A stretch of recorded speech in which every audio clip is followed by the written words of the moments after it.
მოგესალმებით, როგორც მოგეხსენებათ, დღეს ქუთაისის საქალაქო სასამართლომ ივანე მერაბიშვილი დამნაშავედ ცნობს ბინის კერძო საკუთრების ხელშეუხებლობის დარღვევაში სახელმწიფოს კუთვნილი დიდი ოდენობით ფულადი თანხების გაფლანგვის ორ ეპიზოდში და ამორჩევლის მოსყიდვაში, რაც გათვალისწინებულია საქართველოს სისხლის სამართლის კოდექსის 160, 182 და 164 პრიმა მუხლებით.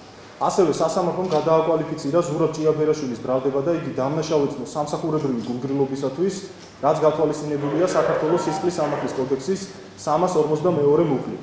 საზოგადოებას შევახსენებთ, თუ რა ბრალდებები ჰქონდა წარდგენილი ივანე მერაბიშვილს და ზურაბ ჭიაბერაშვილს, რასთან დაკავშირებითაც დღეს ქუთაისის საქალაქო სასამართლომ უკვე გამოიტანა გამამტყუნებელი განაჩენი.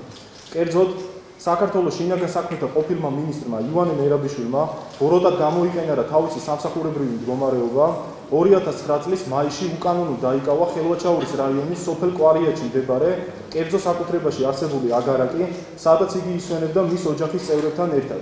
გარდა ამისა, მან მეტი კომფორტის შესაქმნელად აგარაკი გაარემონტა სახელმწიფოს ხარჯზე, აგარაკის მოსავლელად დაიქირავა დამხმარე პერსონალი, რა მიზნითაც პირადი მოტივით ივანე მერაბიშვილის მიერ გაფლანგული იქნა სახელმწიფოს კუთვნილი დიდი ოდენობით ფულადი თანხა 157,000 ლარი.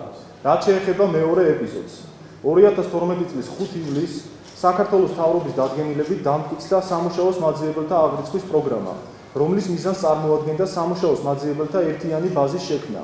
სწორედ ამ პროგრამის ამოქმედების შემდეგ, პროგრამის მიღბად გამოყენებით 2012 წლის 1 ოქტომბრის საპარლამენტო არჩევნებში პოლიტიკური პარტია ერთიანი ნაციონალური მოძრაობის სასარგებლოდ ამომრჩეველთა მოსასყიდად საქართველოს ყოფილმა პრემიერ-მინისტრმა ივანე მერაბიშვილმა შეიმუშავა დანაშაულებრივი გეგმა, რაშიც ჩართული იქნენ ზურაბ ჭიაბერაშვილი და სოციალური მომსახურების სააგენტოს დირექტორი.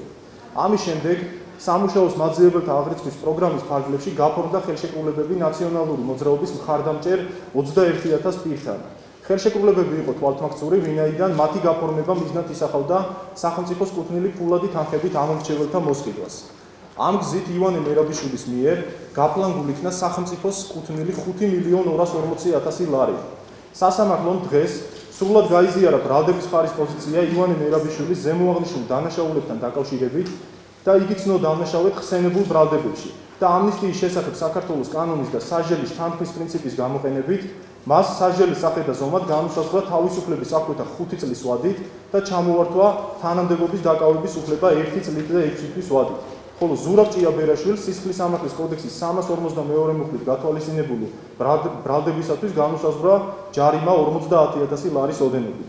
გარდა ამისა, სასამართლომ ივანე მერაბიშვილს მოუხსნა სისხლის სამართლის კოდექსის 332 მუხლით, ხოლო ზურაბ ჭიაბერაშვილს სისხლის სამართლის კოდექსის 182 და 164 პრიმა მუხლებით წარდგენილი ბრალდებები, რა ნაწილშიც ბრალდების მხარე განაჩენს სააპელაციო წესით გაასაჩივრებს. მადლობთ.